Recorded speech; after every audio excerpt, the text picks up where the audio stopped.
बात ज़रूर कहना चाहूँगा कि ये जो नंगल है, आज नंगल वाकई में नंगल का जो बचाव हुआ है वो आप लोगों की वजह से हुआ है। क्योंकि वो वक्त था जब मैं नेशनल फर्टिलाइजर डिसइन्वेस्टमेंट की जब बात थी, तब मैंने लड़ाई नहीं लड़ी थी, सब लोगों ने मिल करके और मीडिया वालों ने लड़ाई लड़ी। अगर मीडिया वाले लोग मेरे साथ नहीं होते तो वाकई में आज जो नेशनल फर्टिलाइज़र है, ये वाकई में इसकी हालत कुछ और होती। यहाँ कोई लाला बैठा होता और ये सारी की सारी एक कॉलोनी के रूप में होती है, नेशनल फर्टिलाइज़र नहीं होती। तो हम इस तरह के जो प्रयास हैं, मेरा आज आप लोगों से मिलने का मकसद ये है कि आप सभी मेरे साथी हैं, सभी मेरे पुराने मित्र हैं। हम लोग मिल कर के बैठ कर के आपस में कुछ बातें डिस्कस करें जिससे ये इलाका उजड़ने से बच जाए।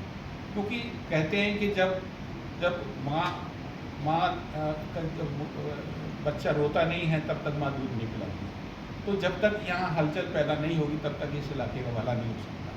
तो आप एक ऐसे लोग हैं, मीडिया एक ऐसा वो है, प्लेटफॉर्म है कि अगर आप छोटी छोटी समस्याएं, बड़ी बड़ी समस्याएं अगर नहीं उठाएंगे तो जितने भी राजनीतिक लोग हैं, चाहे वो कांग्रेस हो, चाहे भारतीय जनता पार्टी हो और चाहे आप पार्टी हो, इन लोगों की आंखें आप लोग हैं। अगर आप लोग कहते हैं तभी ये लोग चलते हैं। अगर आप लोग नहीं होते तो ये आज वाकई में जो नंगल की स्थिति है बड़ी दयनीय, हालांकि दयनीय होती जा रही है, लेकिन आप बीच बीच में कुछ ना कुछ करते रहते हैं। इसके लिए वाकई में आप इसके धन्यवाद के पात्र हैं। अच्छी अच्छी स्टोरियाँ आप बनाते हैं, चाहे सुभाष शर्मा जी हों, चाहे ग्रेवाल जी हों, चाहे रणवीर जी हों, चाहे हमारे पटियाल जी हैं, हमारे पम्मा जी हैं, भाटिया जी हैं, रणवीर जी ये हैं, हमारे जो चोपड़ा साहब जो है ना, हलचल। देखिए मैं ये कहना चाहूँगा, पहले हमारे यहाँ और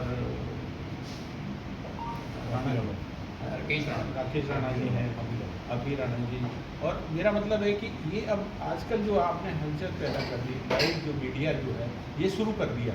जैसे सिटी हलचल है, सिटी हलचल की मैं स्टोरी देखता रहता हूँ, कहीं भी कुछ भी होता है वहाँ इन्होंने हलचल पैदा कर दी। हर व्यक्ति के एक्चुअल में जो स्थिति होती है, चाहे किसी से झगड़ा हो गया, चाहे किसी का मर्डर हो गया, चाहे किसी का आजकल ये बड़ी खबरें आ रही हैं आजकल तो ये डूब गया, नदी में डूब गया।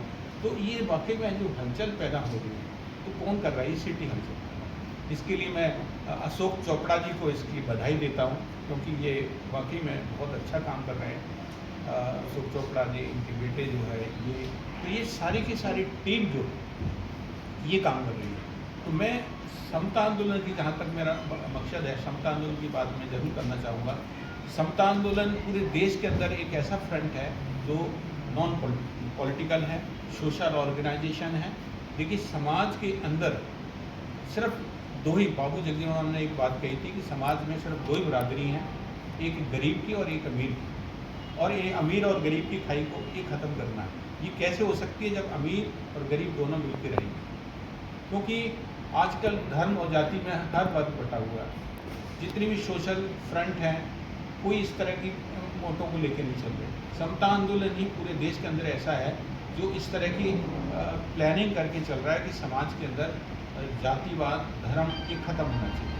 आजकल हर व्यक्ति किसी न किसी धर्म, जाति और इसमें जुड़ा हुआ है। मैं तो कहता हूँ कि कहते हैं कि बाबू जगजीवन ने भी ये बात कही थी कि मनुष्य की कोई जाति नहीं होती, मनुष्य तो मनुष्य होता है, और जाति तो पशुओं की होती है। जैसे आपने देखा होगा, हम कहते हैं गधा आया, कुत्ता आया, बैल आया, लेकिन इंसान को कभी आपने ये तो नहीं कहा होगा कि दो इंसान खड़े हैं उनको आप इंसान ही कहेंगे, मनुष्य ही कहेंगे।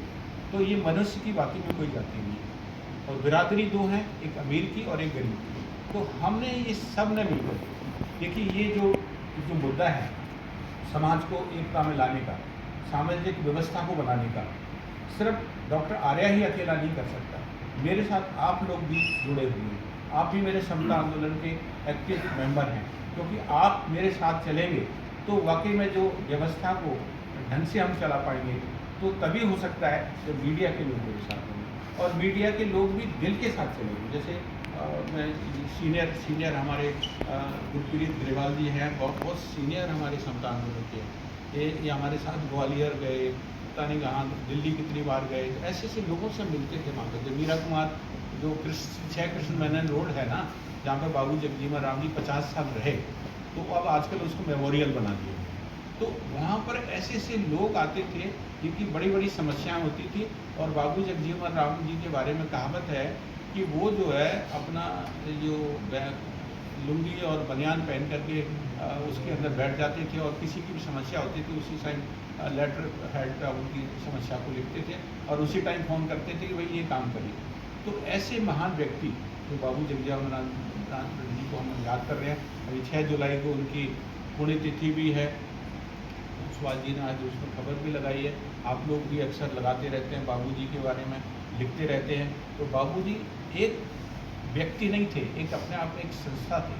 कहाँ से चले थे और कहाँ पहुँचे, यानी ऐसा गिनी बुक में रिकॉर्ड सिर्फ बाबू जगजीवन राम जी का ही है जो कभी भी डिफीट नहीं हुई, अनडिफीटेड मेंबर ऑफ पार्लियामेंट रहे और एक ही जगह से रहे। ये भी एक बहुत बड़ी बात है, सासाराम से ही रहे।